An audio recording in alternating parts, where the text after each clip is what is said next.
Kwa majina naitwa Fadhil Mlesi Mlongo. Mimi ni Hussein Musa. Kwa majina naitwa Ramadhan Omar.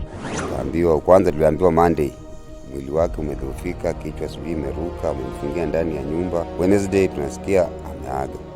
Pesa haitegemei imetoka wapi. As far as it's a clean money, pesa itegemei imetoka wapi. Mheshimiwa Seka na Mheshimiwa Nabii, hii maneno ya ugunizi mtuache. Alafu na Mheshimiwa Elsi pia. Mnaona watu wanauliwa. Akuweke mahali pako. Akuweke mahali pako pema peponi. Panga safari yake sisi hatukuelewa. Tushikania tu tukasikia yeye yako nje. So alianza kukupa pasa.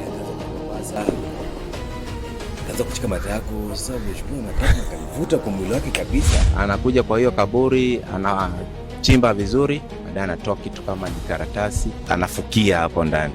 Nimeshikwa juzi kwa sababu niliona information kwa mtandao na nikaenda nikafanya kurepost. That is defamation of character. Peleka kwa court of law, you'll be charged na utafungwa. Tukapata vijana mbeba mpini za jembe, wengine mbeba panga and so on. Kumwangalia na kaleta kutaka wakati alipiga busu. Akupiga busu wapi haswa? Mdomoni bro. Fikra yangu ya haraka najua tu ni mambo ya shirki. Hiyo ni shirki. Serikali ya Kenya nisaidie tu mwili peke yake kuje Kenya. Mwili kikuja utakuwa na nguvu za kuzika mtoto wangu. Hii ni Chigo Media. Chigo Media ndani ya nyumba. Subscribe and share. Usisahau kusubscribe, kushare na kulike. Na ni serikali yoyote ukianza kupublish false information, kuna ule mwanasiasa hata kupeleka mbele. Watakutafuta kwa njia mbadala. Mnaona watu wanauliwa. Akuweke mahali pako. Akuweke mahali pako pema peponi. Nimeshikwa juzi kwa sababu niliona information kwa mtandao na nikaenda nikafanya kurepost. That is defamation of character. Peleka kwa court of law, you'll be charged na utafungwa. So political blogging most of the time utaona katika serikali vitu hivi vimeonekana, wanahabari wanapotezwa. So ukiamua kuingia katika sekta ya blogging ni kitu you can earn. Hello, mambo vipi mpenzi mtazamaji wa Chigo Media. Nite Chigo Machi lama ukipenda Zinga la Kigunya. Kumbuka ndani ya One Tech hiki ndio kipindi ambacho kwamba tutakuwa tunakuletea baadhi ya watu wahusika kamili kuhusiana na story mbali popote pale ulipo. Huenda ikawa ni story ambayo kwamba inakuhusu ama ungependa kujua kulikoni. Na leo hii tungezungumzia tu masuala ya utandawazi na teknolojia ambayo kwamba ndio sehemu kubwa na upana mkubwa katika maisha ya sasa hivi ya wanadamu. Maana kila mtu yuko katika masuala ya mitandao. Lakini leo hii nipo katika maeneo fulani ya hapa Kakamega County na nimekutana na kijana mdogo ambaye kwamba anafanya masuala mazuri ya kimitandao. Yeye ni blogger na anafanya kazi nzuri. Kwa wale ambao kwamba anaishi maeneo ya Mumias, huenda wakakuwa namfahamu. Manake kumbuka zile ndondi za boxing za Ngori ambazo kama Ngori aliweza kuhusika, lakini boxing yenyewe inafahamika kama Mengo. Huyu ni kijana ambaye kwamba aliweza kufuatwa na wasimamizi na promoters wakamwambia aweze kupromote ile boxing na akaweza kuhusika. Pia vile kwa wale ambao kwamba wanafahamu kulikuwa na utamaduni ya show ambao kwamba aliweza kukua mwezi uliopita, mwezi jana. Pia vile ni kijana ambao kwamba amefanya show imetambulika sana na wawekezaji waliowekeza nguvu zao na pesa wakaweza kupata pesa na wale wakaweza kuregesha pia fulusi zao mfukoni. Si mwingine ila ni Josh Durant ambaye kwamba niko naye hapa na ningependa tuzungumze mambo mengi zaidi kuhusiana na masuala ya mitandao na blogging. Kwa wale ambao kwamba wanataka kujihusisha na masuala mazima ya blogging, wajue kuna mtonyo huko ama hakuna. Karibu sana Josh Durant. Asante sana. Kwa majina ni Joshua Watiti. That is my official name. Lakini jina mtandao wengi wananitambua kama Josh Durant. Na labda wewe ni mkazi wa wapi, maeneo wapi, kabila yako? Mimi natoka Kakamega County, Mias West Sub County, Mias Central Ward, Lumino Village, na mimi ni Mluya. Na masuala ya blogging kwanza, kabla hujaingia katika masuala ya blogging, ulikuwa unajihusisha na nini hapo awali, na labda katika kitengo chako cha elimu kiko vipi na masuala yako ya kibiashara mengine? Kitengo changu cha elimu nimefanya diploma in business management, graduate at Tomboya Labor College pale Kisumu, na for the period of time from 2022 to 2023 nimekuwa nikifanya Pembe Flour Mills pale Lunga Road.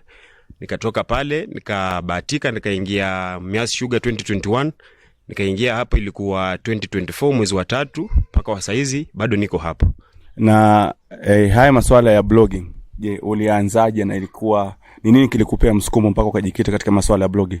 So kitu ambacho kilinipea msukumo ni kwamba kuna watu wanapata pesa kutumia blogging inategemea unafanya blogging ya kazi gani, kwa sababu kuna aina za blogging, na vile nimesema ni kwamba blogging ni kazi ambayo ukitegemea inaweza saidia jamii katika kupasha ujumbe ikafikia watu ambao hawakuwa na huyu ujumbe.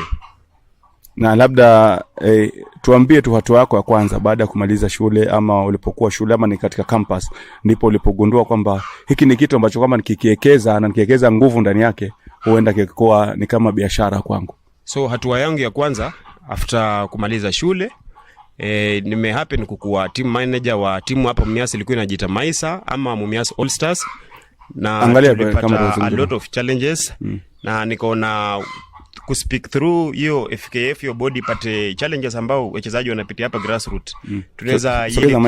Tunaweza ielekeza through kupost online, ndio mtu apate ajue wachezaji mahali wanapitia shida fulani, ndio from there sasa nikaona hii kupasha habari kwa mtandao inaweza fikia a big mileage as compared na hii manual. Manual ni ngumu sana kwa sababu utaifikia a large audience.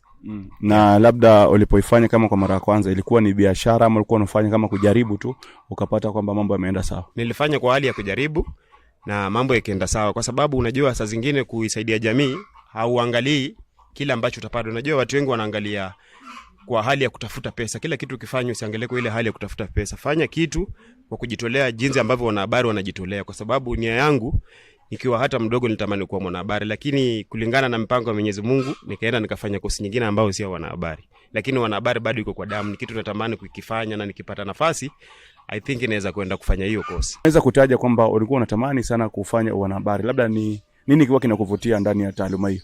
So kitu ambacho kimenivutia katika taaluma huo ni kule ambao najua habari ni kama fasihi. Na kazi ya fasihi ni kuonyesha ama kuondoa uozo katika jamii na kuelimisha jamii. Unajua fasihi ina kazi mingi. So mimi kazi yangu ilikuwa kuelimisha jamii wajue yale ambayo hawajayapata. Yaani zile vitu ambavyo viko behind the doors. So that is my purpose, kusaidia jamii wajue vile vitu ambavyo viko behind the doors. Labda tukizungumzia pia masuala ya blogging katika uhakika, ni kazi gani labda ambayo kwamba uliifanya na ikaanza kukupa, ama kazi yako ya kwanza ambayo uliifanya ikaanza kukupatia mwongozo wa kazi zingine? Sasa unajua mimi siwezi sema mimi ni mkongwe katika sekta hii, ndio nimekuja na nadhani inaweza kuwa mwaka wangu wa kwanza. Na mimi nafanya I think commercial blogging. I don't deal with political blogging, nafanya commercial. Na kitu ya kwanza ambacho nilijaribu kumarket ilikuwa hiyo Mengo ya Ngori versus Gorilla, na tukaona turn up Mumias ilikuwa kubwa, hata watu walitoka Nairobi wakakuja. Kuna vilabu kama Kwetu Kwao walikuwa main sponsors, kuna Plus One Solutions, kuna club hapa Shibale na jita Club Pride. So ilikuwa kubwa na watu wakashangaa sana, lakini hiyo inamaanisha kwamba town yetu ya Mumias ina grow, na tukijaribu kusambaza vitu katika mtandao tutajua miaka zijazo kuna watu ambao watafaidika, kwa sababu ni kitu ambacho ni biashara ya mtu na tunajua watu watafaidika na itasaidia mji. Na labda katika masuala yako ya kuweka red card zako zikoje katika masuala ya biashara kama ya online? So red card yangu unajua ndio bado nimeanza. Sasa unajua ndio kupanda ndio hiyo. So sasa siwezi sema kiwango kipo juu, lakini ndio kupanda ndio hiyo. Lakini ukitembea katika mitaani I think watu wengi wanafahamu Josh Durant na watu wengi wananifahamu. Yeah. Je, una bei maalum kwamba bila pesa fulani usinifuate? Lazima uwe na kiwango fulani cha pesa ili tupige biashara. So kufika saa hizi bado sijatenga bei, kwa sababu unajua tunasema hawa ni vijana wa home na kama Ngori alikuwa kijana wa nyumbani. So mimi naweza sema nilifanya I only received a mere token. Unajua kuna ile stipend mtu anaamua kupatia tu Joshika yuko kunywa chai, lakini sasa tunawasaidia kwa sababu ni mtoto wa nyumbani. Lakini ni tuna apia kwamba siku zijazo I think nitakuwa na red card, nitaanza kucharge na kusema tukae kwa meza tuelewane pesa fulani. Yeah. Nini kimekusukuma katika masuala ya commercial blogging na si political? Kwa sababu ukakuwa tuna timu fulani kwamba mimi nimekwama na timu fulani ndio nakuwa kama msemaji wa hii timu? Kitu imefanya sijaingia kwa political blogging kwa sababu political blogging most of the time utaona katika serikali vitu hivi vimeonekana, wanahabari wanapotezwa, watu wanashikwa. Na hiyo pia inamaanisha unaweza tumika na mwanasiasa vibaya ku publish false information. Yule mwanasiasa wakati atakutema au utakuwa na mahali pa kuenda. Na utakuwa umecreate a lot of enmity in the area na hiyo haitakusaidia. Kuna onyo kabla umalizie. Kuna onyo umeweza kutoa. Hii ni kumaanisha kwamba wale ambao kwamba wanafanya na wanasiasa kuna onyo umeweza kuwapatia. Je, sisitiza ile onyo ama ungependa kuambia nini? Sasa kitu ambacho ningesisitiza kwa sababu kuja katika blogging ya wanasiasa, kwanza kuna unauthorized access of information, ile hacking. Umehaki simu ya mtu, umepata information pale, umeenda umepost. Kuna unauthorized access, umeenda kwa laptop ya mtu, umefuta data, hiyo pia ni utakuwa charged kwa criminal flow. Kuna ile access of these minor children kwa hii pornography videos nini na nini, utashikwa.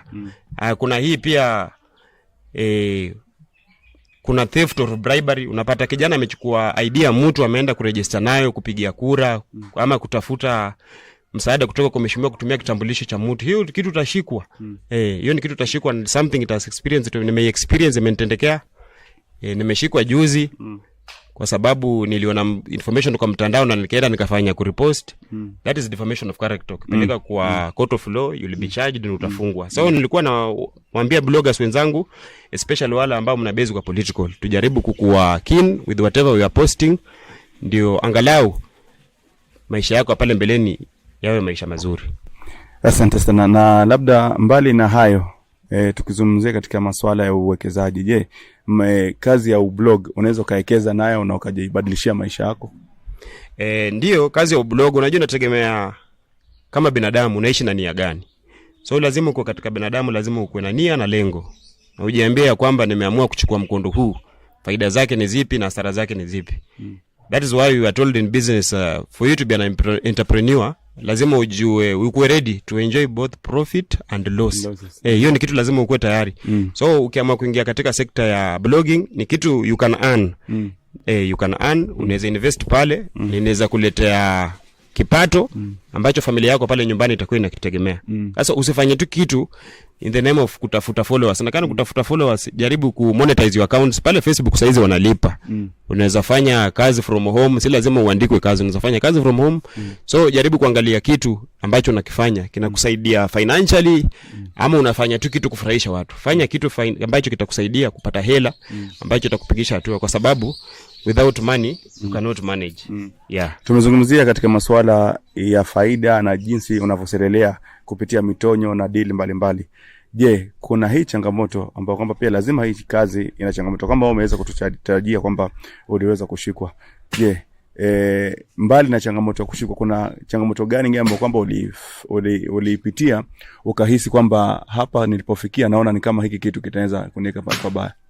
Changamoto ambayo utaipitia ni that is a psychological damage, kwa sababu polisi akishakupigia simu akwambia unahitajika hapa, mahali ambapo umekaa utakuwa na ule utulivu, utaanza kujificha. Mke pale nyumbani hautamhudumia jinsi ambavyo inafaa. Sasa hiyo wasiwasi itakufanya ambapo utafanya shughuli zako ambavyo vinafaa. So mimi ningewaomba bloggers wenzangu, let us do something with purpose. Let us do something that will put our country forward. Tusifanye vitu ambavyo tutarudisha zile centuries za nyuma. Kwa sababu tukiangalia serikali ya sahihi na ni serikali yoyote, ukianza kupublish false information, kuna ule mwanasiasa hata kupeleka mbele. Watakutafuta kwa njia mbadala. Mnaona watu wanauliwa. Akuweke mahali pako. Akuweke mahali pako pema peponi. So ukijaribu kufanya kitu ukijua ni nani huyo ambao unaguza, na ambaye hiyo information ambayo unaiweka kwa mtandao, hiyo information umeichunguza kweli. Ndio kile kitu kwa mtandao lazima ukuwe na uhakika. Siweke kitu ikuwe ni kama unachafulia mtu jina. Lakini ukikuja kwa commercial blogging, ni ile promoter atakutafuta na wewe usambaze kitu ambacho anataka kukimarket. Nikiangalia mbali na masuala yako kibinafsi, tukizungumzia bloggers wote ama content creators, naona Kakamega haijakuwa sana na umaarufu ama haijatiliwa mkazo swala hili. Kama nikikupa mfano masuala ya 001 Mombasa, tunavyoangalia jinsi watu wanavyowekea mkazo, maduka watu wanapata maadvert kila siku, si duka la marashi, labda la mafuta, kampuni ya kuuza magari. Nairobi pia ukija hivyo Kwale, na juzi pia nimeona mheshimiwa Waziri Mvurya aliweza kuita ma-tiktokers, na wengi walitoka katika masuala katika maeneo ya Kwale County na kidogo akatokea maeneo ya Mombasa. Je, sijaona maeneo ya Kakamega County ma-tiktokers na content creators wakiwa wamejituma zaidi kama jinsi wengine kule nje wanajituma. Je, unahisi mumekwama wapi ama mumelemewa na nini hasa ili kuweza kutikisa mitandao kama ma-tiktokers na content creators wa county zingine? So pale ambapo ningesema changamoto Kitu cha kwanza nitasema kwa ujasiri ni kwamba unajua kuna shughuli ambazo wanasiasa wametenga vijana. Na nikisema wanasiasa wametenga vijana ni kwamba kuna pesa zinakuja kwa ward development za sports, kuna kwa county level, kuna kwa constituency level, kuna kwa county government level. So inakuanga vyema kama county ama au viongozi, governor, mbunge watakuja wa approach hao vijana, waulize mtatizo lenyu li wapi. Ndio vijana wapate nafasi ya kujieleza, kwa sababu hizo ofisi ukienda bila connection, wanasema bila connection utabisha hodi, hautaona msaada. Lazima kukuwe na mtu ambaye anafaa akuwe intermediate, intermediary kufanya nini, kukulink wewe kufikia wewe kutilia mkazo katika jambo la. Sasa ningeomba viongozi wa Kakamega County aswa sanaa ni kitu cha muhimu na ni kitu ambacho kinaweza saidia vijana wetu kukua katika Kakamega County. Kuna a lot of content creators, kuna Ainea na Bwera, kuna Chizi wa Mumias hapa, kuna mkongwe katika sanaa ya uigizaji, kuna So the Brand kutoka pale Lumino. Na najua ni kwamba wanasiasa mkishika hao vijana mkono, kile kizazi ambacho kinakuja najua atakuwa amepata mwelekeo, na mwelekeo wenyewe utakuwa kuleta kipato. Na tukipata kipato, niko na uhakika kwamba mji wa Mumias utakuwa, mji wa Kakamega utakuwa, na tukisonga mbele tutakuwa tumepiga hatua kimaisha. Na umezungumzia katika masuala ya wanasiasa kwamba waweze kusupport, waweze kuwasukuma ama waweze kuwatilia mkazo ili mweze kuinuka, lakini kuna kitu kimoja labda pia nahisi hujakitilia mkazo vizuri. Maana masuala ya online na content creators si mpaka mtu akusukume. Online na content creation ni masuala yako wewe na creativity yako na data zako, kwa mfano, shaelewa. Si mambo ya kusema kwamba nahitaji mwanasiasa nisumake. Wewe niambia mwanasiasa ndiye atakupa bundles, mwanasiasa siji ndio atakwambia kwamba andika kitu fulani ama post kitu fulani. Content zako na mpaka usukume page yako ipate numbers na followers, ndipo sasa mwanasiasa kesho akihisi. Na tutakupa mfano mzuri. Kuna wenzetu Mombasa kina Bujra, maeneo ya Kwale, unapata wale wanasiasa walianza content wenyewe. Either upata mtu alianza na kuigiza, mtu alianza labda na kutengeneza comedy mwenyewe, akazisukuma watu wakazipenda, wale followers wakaja upande wake. Ndipo sasa mwanasiasa akianza kumfuata, huwa anamfuata akiwa tayari ana numbers. Lakini huku sijaona jambo kama hilo. Ndio maana nauliza, je, ni wapi watu wanafeli? Kwa sababu mpaka mwanasiasa kufikia kiwango anakuita kwa kitu kwenye meza, na muona kama governor Achani maeneo ya Kwale aliweza kuita content creators wote, akawapiga mkutano wote, akawapa hela zao, akamwambia bwana tuko katika masuala campaign. Content creators wote wakaketishwa chini, wakaanza kupiga campaign ya mheshimiwa. Hiyo ni baada, na kuna baadhi ya content creators pia walilalamika kwamba hawakuitwa na labda hawakuhusishwa, lakini ukiangalia pia ni numbers ndio hawana. Je, unahisi kwamba gavana atakuita wewe Josh Durant kama hauna impact? Kile kitu ambacho ningezungumzia ni kwamba unajua mtu anaekeza pale mahali ambapo ameona interest. Na nikikuja asua hapa Kakamega, viongozi si kwamba hawana hiyo namna ya kusaidia vijana, lakini kuna ile kasumba imetokea ya kwamba kuna kitu kinajita handout. Wewe nenda ukanisifie kwenye mtandao, kisha nitakutumia 200, nitakutumia 1000. Usipofanya hivyo, nadhani hautaona senti yote ama msaada wote kutoka kwa hao viongozi. So tukitoa hiyo kasumba ya handout, then uende uapproach kiongozi umwambie, mimi nilikuwa nafikiria kufanya hivi, kwa sababu unaweza pata una content lakini hauna ile pesa kununua simu yenye kamera nzuri, hauna pesa kununua kamera, kwa sababu those are things that need funds. Lazima investment kwanza ifanye. Investment, a lot of investment. Kwa sababu I know a lot of people who have got good content lakini hawana vile vifaa ambavyo vitawezesha kufanya nini, kusambaza content yao, kuweza kufikia the right channel or the right audience. Na unahisi pia mbali na investment ya equipments na hivyo vifaa ambavyo kwamba umesema, je, unahisi pia kuna ukomavu wa elimu, kwamba kuna watu kwamba hawajui hizi content zinatengenezwaje? Maybe manake ukiangalia lazima pia apart from equipments peke yake, kuna masuala ya production. Lazima production pia iwe nzuri, pictures ziwe safi za kuaminika. Maana unaweza kuwa na vifaa vizuri lakini experience pia kutengeneza kazi ya kushinda. Ukapata lighting mbaya, sound pia mbaya, unapata pia content editorial part imekulemea. Je, unahisi pia hiyo ni sekta moja ambayo kwamba pia lazima vijana waweke nguvu zaidi? Sasa nikirudi hapo, utapata vijana wengi ambao wanafanya content wamejaribu kuapproach wazazi, lakini unajua ile kasumba ambayo wazazi wetu wanayo, wanataka mtoto akasome, akimaliza kusoma aandikwe awe daktari, awe mwalimu. Yani tu wanaangalia zile white collar jobs. Wazazi waangalie zile blue collar jobs that they can they can generate income kwa watoto wao. Sasa wazazi pia wajaribu kuacha kuangalia vile vitu vikubwa, warudi chini kidogo, waangalie mtoto kama amekona interest ama talanta katika kitu fulani. Mzazi unaweza fanya support, umsaidie mtoto wako, ndio mwisho wa siku pesa haitegemei imetoka wapi. As far as it's a clean money, pesa itegemei imetoka wapi. Either ametoka kwa content, ametoa wapi, bado pesa ni ile ile. Pesa ya content na ya mwanasheria itanunua bado sukari. Si kwamba mwanasheria si pesa na ama ni pesa kubwa zaidi kuliko mwingine. Sasa ni ile criticism vijana wanatoka kutoka kwa jamii. Kijana kuna talent, amejaribu kuambia mzazi, lakini mzazi anamwambia kama ni hiyo upuzi ambao unataka kufanya, sio kupeleka shule kuenda kufanya mchezo. So nataka ufocus na maisha yako, ukuwe daktari ama mwalimu, kitu ambacho umesomea. Sasa hapa narudi kwa wazazi katika maisha.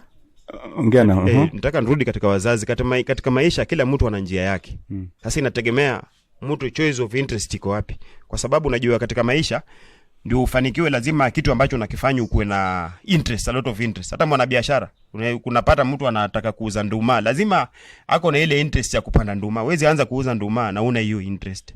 Sasa mzazi angalia mtoto ako na interest katika nini, na content creators ambao mnanisikiza mahali ambapo mko, kuna kitu ambacho kinajiita consistency.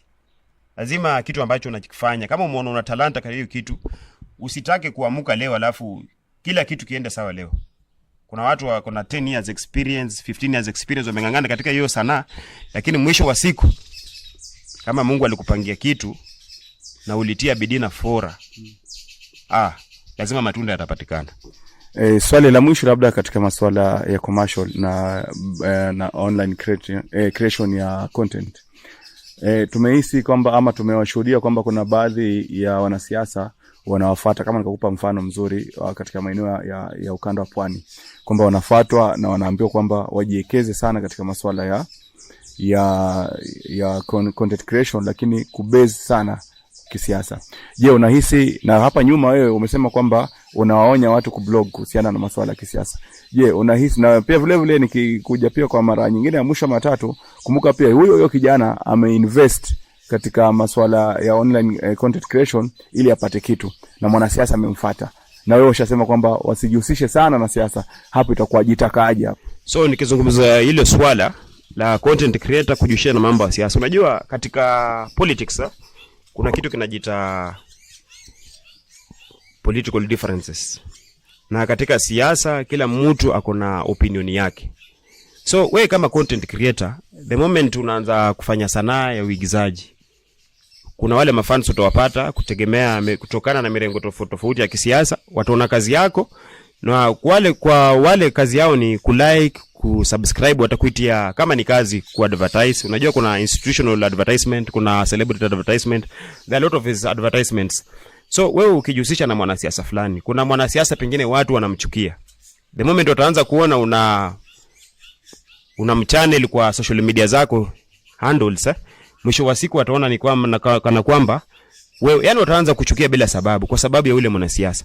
So kitu ambacho ningewaomba, kumpost mwanasiasa ama kumtangaza mwanasiasa katika jamii haina tatizo, lakini nategemea ni ujumbe upi ambao unausambaza. Unajua mwanasiasa anaweza kwenda kutoa cheche za matusi, wewe kama blogger usiende kuchukua hiyo clip kwenda kufanya nini, kuiweka online, kwa sababu italeta zile kasumba katika area, watu watapigana, watu wataumizana.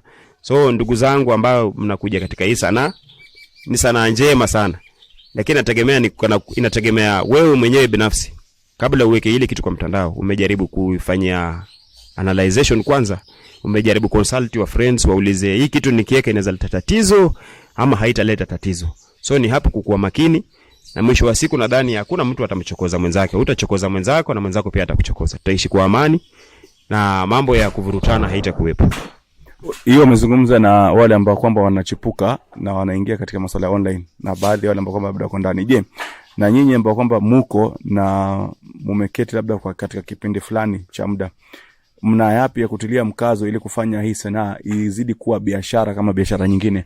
Manake kunaona ukanda huu wa magharibi mwa Kenya hili swala lilijatiliwa mkazo sana na haliko active kama nilivyoweza kusema hapo mwanzo. Je, na pia vile vile umeshasema kwamba fulusi zake pia si vile za kuridhisha, ni kama peanut. Je, unahisi nyinyi mnafahamu mketie wapi muweze kufunga nati mkakaza vizuri ili pesa ziweze kuingia kama sekta zingine? So kile kitu ambacho ningesema kwa kutilia mkazo, katika somo la biashara ambayo ni business management, tumejifunza kitu pale kwa economics inajiita consumer taste preference. Najua kama wewe ni mwanabiashara na unataka kuuza bidhaa zako, lazima uiangalie utapata wapi market. So katika sanaa nikiongelea consumer taste preference, kitu ambacho namaanisha content ambayo unaifanya inavutia ile audience yako, ama unafanya tu content kwa sababu kufanya uchekeshaji upo. Lazima ujaribu kuzingatia ni nini ambacho unakifanya, na ujue watu saizi, unajua watu wamesoma na watu wanataka kuona things to do with the, unajua wanasema dunia saizi is a moving world, an evolving world. Watu wanataka kuona yale masuala chipuka, masuala ambayo yanatokea, ndio wanataka kuona ukifanya content kuhusu. Unaweza kuwa una kashifu serikali kwa njia moja au nyingine. Kuna vitu watu wanataka kuviona. Unaweza kuwa una support education katika njia fulani. So lazima ujue market yako, ujue audience yako inataka kusikiza nini. Ukishajua hilo, ukishafanya hiyo research, 100% sure watu watasupport kazi yako. Watu watakuitia kazi, umarket biashara zao, na kupitia katika hiyo njia yuko sure utapata kitu ambacho utarudi nacho nyumbani. Asante sana. Na I think kufikia hapo utakuwa umesema mengi na yako yote moyoni kwa wale ambao kwamba labda wangependa kusikia kuhusiana na masuala ya blogging na online content. Mimi sina mengi ya ziada, ile tu nikusema asante kuweza kutenga muda wako kusikiliza, kufuatilizia, kuweza kufollow, kusubscribe, na wale ambao bado hawajasubscribe, Chigo Media ndo mahali ambapo kwamba tutakuwa tunakuletea burudani na habari nyingi tofauti ambazo kwamba lazima kuna moja ama zote huenda zikakuwa zinakuhusu wewe pale popote ulipo hapo nyumbani. Niite Chigo Machila, ama ukipenda Zinga la Kigunya, ukiniita nitashukuru, tutakuwa tumewekeana heshima. Sina mengi zaidi hapo.